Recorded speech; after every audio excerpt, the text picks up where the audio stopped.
Então, meus irmãos e irmãs, alegria estarmos juntos nestas primeiras horas da manhã, bendizendo a Deus, glorificando-o com a nossa vida, com o nosso canto, com a nossa adoração, com o nosso louvor e oferecendo a Deus o mais perfeito louvor, que é a Santa Missa, que nos une ao céu.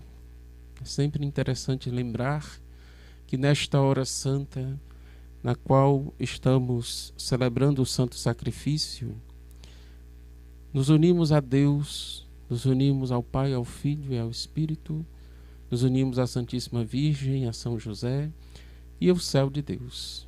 Estamos juntos. Também, como diz a tradição da Igreja, as almas dos fiéis defuntos pelos quais rezamos estão presentes. Então, a Igreja peregrina, penitente, triunfante, reunida para bendizer o santo nome de Deus.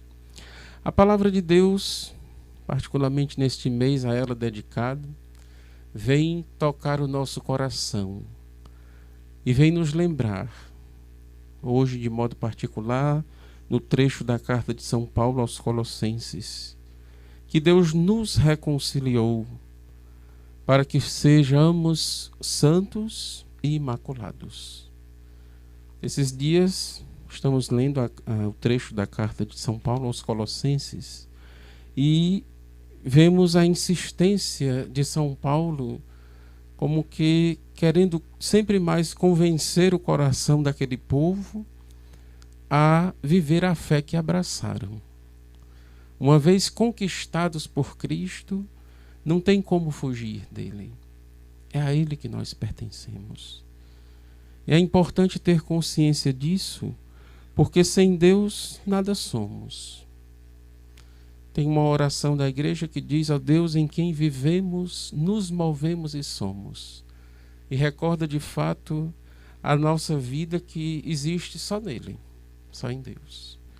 Por vezes, naturalmente, pode ser que nos venha o desânimo, o desespero, outras coisas más.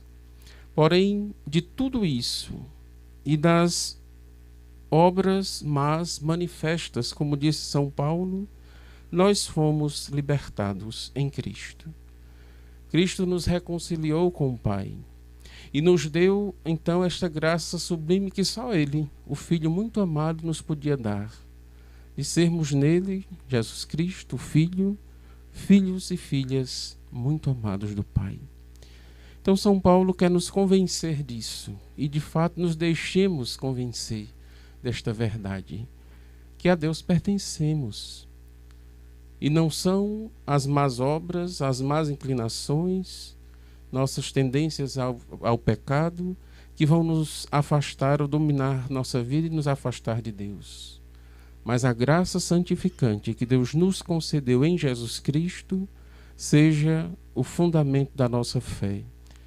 E ele diz mais: permaneçais inabaláveis e firmes na fé. É nesta verdade que devemos firmar a nossa vida, para daí colhermos os frutos. Vínhamos conversando no caminho daqui, deste lugar sagrado, e recordando que a fé de fato sustenta a nossa vida. Como é importante nos deixar mover por esta fé. E a Virgem Maria, cuja memória celebramos hoje, é para nós o exemplo perfeito, sublime. E nos deixar guiar e viver pela fé, movidos pela esperança, enfim, unidos ao Deus que nos ama e nos quer para Ele. Como salmista, nós rezamos essa verdade: quem me protege e me ampara é meu Deus. É nele que nós encontramos força e coragem para bem viver.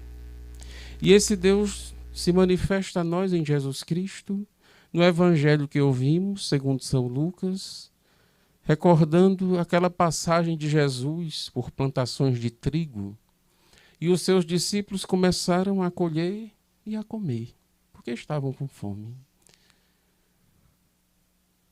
Jesus é questionado, então, por que os discípulos dele fazem isso? Estão fora da lei. Primeiro dia de sábado não podia fazer tal coisa.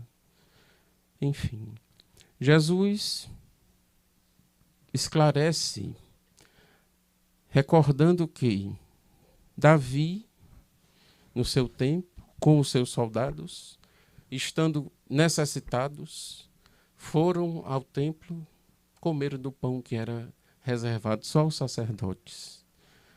E, no entanto, não pecaram. Jesus vem recordar que ele, e aí termina o trecho do evangelho de hoje, é o Filho do Homem e Senhor do sábado. Deus da vida, aquele que está acima de qualquer lei, aquele que está acima de tudo, e tudo pode, porque é Senhor da vida. E quando falamos de Jesus, recordamos o que significa o seu nome, Salvador. A salvação, portanto, é a plenitude da vida. E ele veio para favorecer isso, fazer acontecer.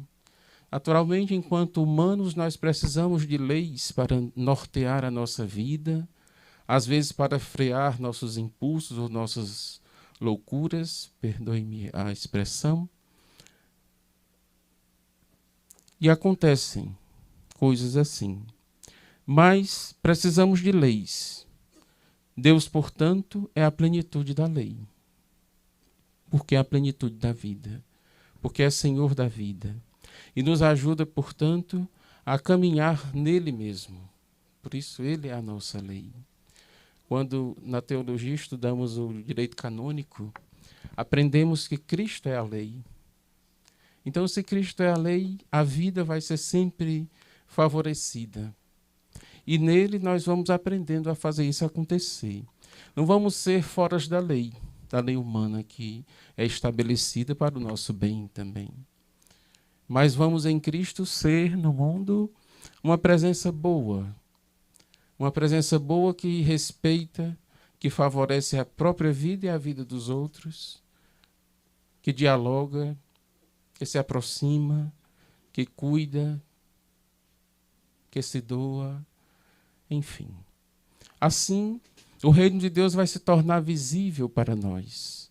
O reino de Deus vai se tornar visibilizado nas nossas ações, no bem que a gente faz, nas convicções que a gente tem, enfim. Então, inspirados em Maria Santíssima, Mãe de Lourdes, Mãe da Saúde, Mãe de Deus e Mãe Nossa, nós também queremos fazer assim, guiados pela graça de Deus, pela sua palavra e movidos pela salvação que Deus nos mereceu em Jesus Cristo, sejamos nós também promotores da vida. Façamos a vida acontecer em plenitude, não com grandes coisas, mas com pequenas ações, com pequenas delicadezas, e aí de Maria nós podemos aprender tudo isso, pequenas delicadezas que nos fazem diferentes, porque somos de Deus. O modo de falar com quem quer que seja, o modo de tratar quem quer que seja, o modo de proceder no mundo. Então, tudo isso nos faça ser visibilizados, não para parecermos ou para sermos melhores do que ninguém, mas para visibilizar o reino de Deus, que se faz, então, visível no bem que a gente faz por causa dele. E que a Virgem Maria nos acompanhe nesta caminhada. Louvado seja nosso Senhor Jesus Cristo.